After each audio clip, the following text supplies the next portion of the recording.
तो हम चलते हैं आगे कि इसी तरह के कॉन्टोरिंग जो है उसके लिए अगेन लाइपोसक्शन या टमी टक के लिए क्या प्रेपरेशंस होती हैं। प्रेपरेशंस ये होती हैं कि जिस तरह किसी भी प्रोसीजर के लिए प्रेपरेशन होती है, there is a mental preparation, there is a physical preparation. Mental preparation ज़्यादा इंपॉर्टेंट होती है। जो इंपॉर्टेंट चीज़ समझने वाली है कि पेशेंट को ये अंडरस्टैंड होना ज़रूरी होता है कि वो एक सूटेबल कैंडिडेट है कि नहीं, यानी patient selection is most important. Patient अक्सर बहुत इंसिस्ट करते हैं कि नहीं डॉक्टर साहब आप कर दें लाइपोसक्शन। तो आप खुद अंदाज़ा कर सकते हैं एक पर्सन का वेट अगर मोर देन 100 kg है या इवन 120 kg है, उसमें से अगर मैं लाइपोसक्शन जो कि safe limit is around 4 to 6 litres वो निकाल भी देता हूँ तो 3 to 4 kg का लॉस उसको क्या फ़ायदा देगा? कोई फ़ायदा नहीं देगा। जस्ट जो है ये वेस्टेज ऑफ मनी है, वेस्टेज ऑफ रिसोर्सेज है। एंड डॉक्टर्स को भी ये मैल प्रैक्टिस अवॉइड करनी चाहिए कि लाइपोसक्शन के प्रॉपर कैंडिडेट्स को ही लाइपोसक्शन ऑफर करनी चाहिए। सो मेंटल प्रेपरेशन है कि पेशेंट को अंडरस्टैंड करना चाहिए कि उसके लिए प्रॉपर प्रोसीजर क्या है। सो मेरा बड़ा सिंपल सा उसका वर्कअप है कि हम हर पेशेंट को पहले तो मेडिकल फिटनेस देखते हैं, क्योंकि कॉस्मेटिक सर्जरी सिर्फ और सिर्फ फिट लोगों को ऑफर करनी चाहिए। फिट से मुराद ये है कि जो फिजिकली टोटली फिट है, कोई कोमॉर्बिडिटीज़ नहीं है, और कोमॉर्बिडिटीज़ यानी शुगर, ब्लड प्रेशर या हार्ट डिजीज़ है भी, still they have a right to look good, but वो सब कुछ बड़ा सूटेबल होना चाहिए, बड़ा कंट्रोल होना चाहिए। ये नहीं कि पेशेंट अनस्टेबल है, ब्लड प्रेशर कंट्रोल नहीं है, ब्लीडिंग डिसऑर्डर्स हैं और कोई बीमारी लिवर की या कोई और ऑर्गन उसका अफेक्टेड है और आप उसको कॉस्मेटिक सर्जरी ऑफर कर लें।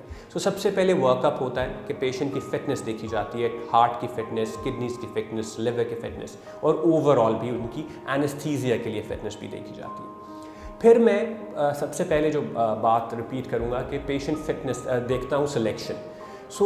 मेरा बड़ा सिंपल प्रिंसिपल है कि जो मेरी बॉडी मास इंडेक्स देख लेता हूँ। बॉडी मास इंडेक्स होता क्या है? That is the weight of the person in kgs divided by height in meter square.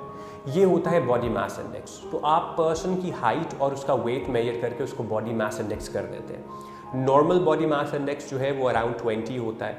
Most of us are above 20। So 20 to 25 means overweight. हम सब ओवरवेट्स हैं कि हम थोड़ा सा हायर होता है हमारा, we don't have the lean body mass जो जितना हमारा परफेक्ट होना चाहिए। इन लोगों में भी ये नहीं है कि straight away go for liposuction या टमी टक। यू सी कि इनमें से किन लोगों में कुछ खास डिपॉजिट्स हैं, टमी, आर्म्स, थाइज, बटक्स, कुछ ऐसे डिपॉजिट्स हैं, तो आइडियल ट्रीटमेंट इज लाइपोसक्शन। यानी आप लाइपोसक्शन करें and the person will get into shape. The purpose is not to lose weight. फिर BMI अगर उससे ज़्यादा होता है यानी कि 25 to 30, तो इसका मतलब ये होता है कि पेशेंट में जेन्युइनली मोटापा है। तो यहाँ से ऑनवर्ड्स लाइपोसक्शन के पर जल जाते हैं। उसके बाद लाइपोसक्शन बहुत ज़्यादा इफेक्टिव नहीं होती, यानी पेशेंट को बहुत ज़्यादा फ़ायदा नहीं होता। फ़ायदा तो होता है लेकिन बहुत ज़्यादा नहीं, जो हम अचीव करना चाह रहे होते हैं वो उतना नहीं होता। सो पेशेंट की अंडरस्टैंडिंग ज़रूर होनी चाहिए इसके बारे में। और इससे ऑनवर्ड्स 30 से ऑनवर्ड्स जो ओबेसिटी या मोटापा होता है वो वैसे ही dangerous for health and life होता है। और इन सब लोगों को बेरियाट्रिक सर्जरी करानी चाहिए, यानी कि वेट लॉस सर्जरी। और वेट लॉस सर्जरी के बाद आप बॉडी कॉन्टूरिंग कर सकते हैं। सो प्रेपरेशन जो प्री ऑप प्रेपरेशन है वो ये है। So surgeon should be very careful in selecting the patients, जहाँ से उन पेशेंट्स को मैक्सिमम फ़ायदा होगा। You be sincere and honest to the patient. और साथ में आपको ये प्रॉपर वर्कअप कराना होता है कि पेशेंट फिट है कि नहीं। आफ्टर सर्जरी ऑब्वियसली जो भी सर्जरी, बहुत सारी मिथ्स हैं कि जी लाइपोसक्शन सेफ़ नहीं होती, लोगों की डेथ्स हो जाती हैं और कुछ हो जाता है, पेशेंट उठते नहीं हैं बाद में। Frankly in my experience liposuction is as safe a procedure as it gets, अगर प्रॉपरली किया जाए। आप फ्लूइड शिफ्ट को कंट्रोल करें, यानी कि जो मैक्सिमम हमारी पॉपुलेशन में मेरी ऑब्जर्वेशन है कि एक सेशन में 5 to 6 लीटर्स से ज़्यादा लाइपोसक्शन नहीं करनी चाहिए। जितने भी पार्ट्स ऑफ बॉडी है उसमें मैक्सिमम 5 to 6 करें, वरना फिर फ्लूइड इम्बैलेंस, इलेक्ट्रोलाइट्स, वो सारे प्रॉब्लम्स होना शुरू हो जाते हैं, लिवर इफेक्ट होना शुरू हो जाता है, जो कि कुछ लोग अच्छा बियर कर लेते हैं, कुछ मोस्टली नहीं करते। सो ये रिस्क नहीं लेना चाहिए। So again patient selection is important in that. और फिर उसके बाद पोस्ट ऑपरेटिवली वही केयर है जो कि किसी भी और पेशेंट की होती है। इसी तरह टमी टक जो है सेम, कि आपका प्लान सिर्फ ये है कि आपने बॉडी को शेप देनी है रादर दैन वेट रिड्यूस करने में।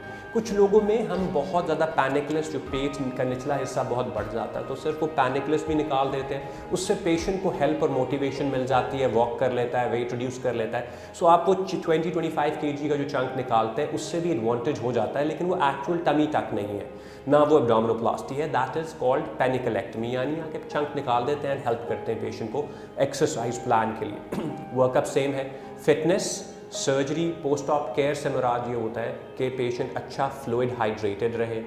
इन्फेक्शन कंट्रोल ऑब्वियसली सर्जन का पार्ट है कि सर्जरी के दौरान और बाद में वो ऑब्जर्व करता रहे कि everything is fine with good instrumentation. ये दोनों प्रोसीजर्स बहुत सेफ हैं क्योंकि हम किसी वाइटल ऑर्गन को टच नहीं करते। इनमें इंसिडेंस ऑफ रिस्क और कॉम्प्लिकेशन सिर्फ इतना ही है जितना आप सड़क पर जाते हैं और एक्सीडेंट का चांस होता है। Accidents can happen anywhere, so other than that कोई ऐसी मेजर कॉम्प्लिकेशन इन दोनों से रिलेटेड नहीं है।